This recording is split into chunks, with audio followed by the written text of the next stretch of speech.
রবিবার, আমেরিকাতে আজকে ছুটির দিন। এই জন্য আমার পিচ্চিরও আজকে স্কুল বন্ধ, আমার হাজব্যান্ডেরও আজকে অফিস নাই। তাই বিকেলবেলা ছেলেকে নিয়ে প্লেগ্রাউন্ডে খেলতে গিয়েছিলাম। বাট যখনই আমরা প্লেগ্রাউন্ডে ঢুকছি সাথে সাথে বৃষ্টি শুরু হয়ে গিয়েছে। প্রায় 15-20 মিনিটের মতো বৃষ্টি হয়েছিল, তারপরে ডাবল রেইনবো উঠেছিল। ডাবল রেইনবো আমি এই ফার্স্ট টাইম দেখলাম, অনেক সুন্দর লাগতেছিল কিন্তু দেখতে। তারপরে তার বাবাও তাকে একটু দেখাচ্ছিল রেইনবো। বৃষ্টি হয়ে সব কিছুই ভিজে গিয়েছে। তারপরে আমি কিছু টিস্যু নিয়ে গিয়েছিলাম, সেই টিস্যু দিয়ে ওই দোলনাটা কোনো রকম একটু মুছে তাকে ওখানে বসানো হয়েছে। তারপরে সে একটু দোল খাচ্ছিল, দোল খেয়ে তার মাথাটা একটু ঠান্ডা হয়েছে, নাহলে সে কান্নাকাটি করতেছিল। সে আসছে প্লেগ্রাউন্ডে খেলা করতে, সে তো খেলতে পারতেছে না, এই জন্য তার একটু মন খারাপ হয়ে যাচ্ছিল।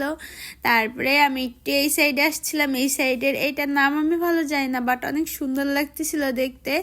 তারপরে দেখি তার বাবার ছেলে দুইজনে মিলে দোল খাচ্ছে। তারপরে আবার বৃষ্টি শুরু হয়ে গিয়েছে।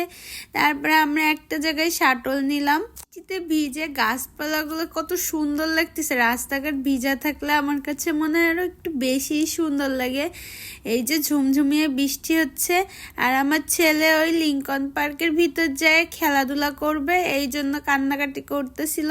তারপরে যখন বৃষ্টি কমছে তারপরে আমরা একটা রেস্টুরেন্টে গিয়েছিলাম, সেখানে বার্গার, ফ্রেঞ্চ ফ্রাই, তারপরে ফ্রেঞ্চ ফ্রাই এইগুলা খেয়েছিলাম।